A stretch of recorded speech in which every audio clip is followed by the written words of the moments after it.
Assalamualaikum warahmatullahi wabarakatuh. Salam Pramuka. Perkenalkan, saya Kaifa Kusmawati dari Sangga 5 Masarimba Putri. Di sini saya akan mewawancarai Kanuri sebagai narasumber dengan tema kepenegakan. Mohon izin Kak, perkenalkan nama saya Kaifa Kusumawati. Saya merupakan anggota Pramuka Penegak dari kelas 10 dari gugus depan SMA Negeri 1 Taman Sari. Kedatangan saya ke sini adalah untuk menjalin silaturahmi antar ambalan, sekaligus dalam rangka memenuhi salah satu proses pengembangan diri saya yang saat ini sedang menempuh syarat kecakapan menuju tingkat penegak bantara. Apakah kakak berkenan jika saya memulai sesi tanya jawab pada kali ini? Menurut pandangan kakak, apa esensi terdalam dari tingkat penegak yang membedakannya dengan tingkat penggalang dalam hal kemandirian dan tanggung jawab terhadap masyarakat? Oke, bismillahirrahmanirrahim. Sesuai dengan bunyi dari Trisatya, bahwasanya untuk penggalang itu mempersiapkan diri terjun kepada masyarakat, sedangkan untuk penegak itu ikut serta dalam membangun masyarakat. Nah, di situ sudah jelas bahwasanya untuk penggalang itu dipersiapkan terlebih dahulu, sedangkan untuk penegak harus sudah siap terjun di masyarakat. Yang artinya dalam setiap kegiatan yang dilakukan oleh penegak itu harus berimbas ke masyarakat, harus bisa dirasakan oleh masyarakat, dan juga seorang penegak itu sendiri harus sudah bisa gitu ketika diminta tolong oleh masyarakat sekitar dalam membantu kegiatan, ataupun misalnya kemarin dalam Nataru harus membantu dalam menertibkan gitu, atau dalam kegiatan bersosialisasi, bergotong royong dan lain sebagainya. Jadi penegak di sini harus sudah menjadi seorang yang sudah mandiri dan juga siap ketika ditempatkan di mana saja. Siapa yang seharusnya menjadi poros utama dalam pengambilan keputusan di dalam ambalan? Dan bagaimana peran pembina dalam memosisikan diri agar tidak membatasi ruang gerak kreativitas para penegak? Nah, kalau di kita sendiri sudah punya ini kan ya, sesuai dengan aturan di nasionalnya, bahwa di penegak itu ada yang namanya Dewan Ambalan.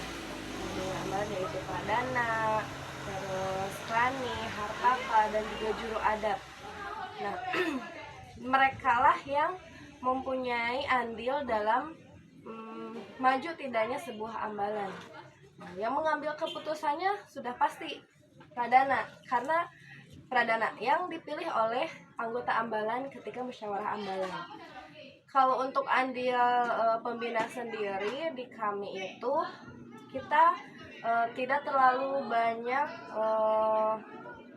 ikut terjun secara langsung, namun mengarahkan ketika mereka meminta saran atau meminta masukan, baru kita memberikan masukan tersebut. Tetapi untuk kegiatannya mereka sendiri yang langsung melaksanakan kegiatannya. Baik. Kapan seorang pramuka penegak dinyatakan telah berhasil mengaktualisasikan makna ikut serta membangun masyarakat sesuai dengan janji Trisatya? Ketika mereka sudah mempunyai nama atau sudah melekat di masyarakat gitu. Ketika mereka sudah melaksanakan kegiatan di masyarakat dan masyarakat merasa dampaknya, oh ternyata pramuka itu ada manfaatnya. Nah itu, ketika manfaatnya sudah diterima oleh masyarakat dan pramuka sendiri menjadi dipercaya oleh masyarakat gitu. Karena kan beberapa tahun ke belakang ya, masyarakat itu kurang percaya dengan pramuka. Karena kenapa? Pas ketika saya ya dulu sedikit bercerita, zaman saya tuh identik dengan kekerasan. Tapi sebetulnya bukan kekerasan, tapi itu adalah pendidikan untuk kita lebih tegas, lebih mandiri, lebih siap ketika diterjunkan di masyarakat. Akhirnya masyarakat dulu itu kurang percaya, apa sih pramuka itu, apa yang bisa dimanfaatkan dari pramuka itu gitu. Padahal sebetulnya ketika kita sudah ikut di pramuka, banyak sekali skill-skill dari soft skill, hard skill, semuanya bisa kita dapatkan dan sebetulnya bisa bermanfaat juga di masyarakat. Jadi ketika aktualisasi tadi, ketika kita sudah bermanfaat untuk masyarakat. Baik, langsung pertanyaan yang selanjutnya. Mengapa sistem beregu dalam kepenegakan yang diwujudkan melalui Sangga menjadi instrumen yang sangat vital dalam melatih kepemimpinan kolektif dan manajemen konflik? Oke, untuk Sangga itu sendiri sebetulnya lebih ke apa ya, membangun rasa kebersamaan ketika kita mempunyai sebuah masalah. Nah, harus bagaimana caranya dalam satu kelompok itu atau dalam satu sangga itu bisa memecahkan masalah tersebut. Karena ketika di lapangan kita tidak bisa berjalan sendiri, kita harus bersama-sama, harus bergotong royong dengan anggota sangga tersebut.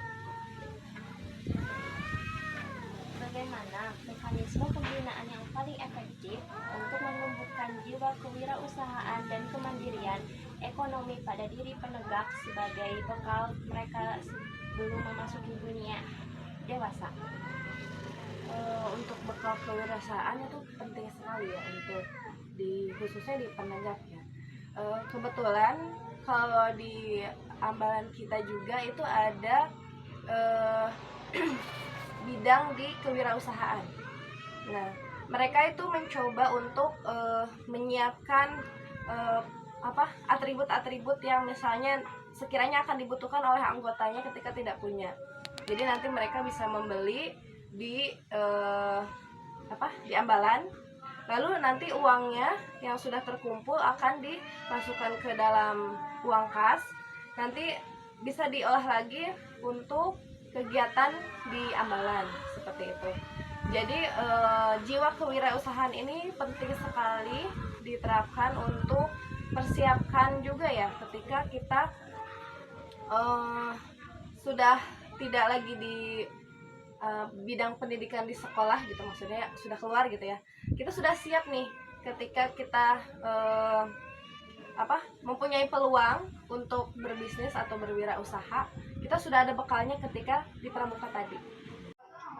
Di mana posisi ideal seorang penegak dalam struktur sosial masyarakat agar kehadiran mereka mampu menjadi solusi bagi permasalahan lingkungan di sekitar mereka?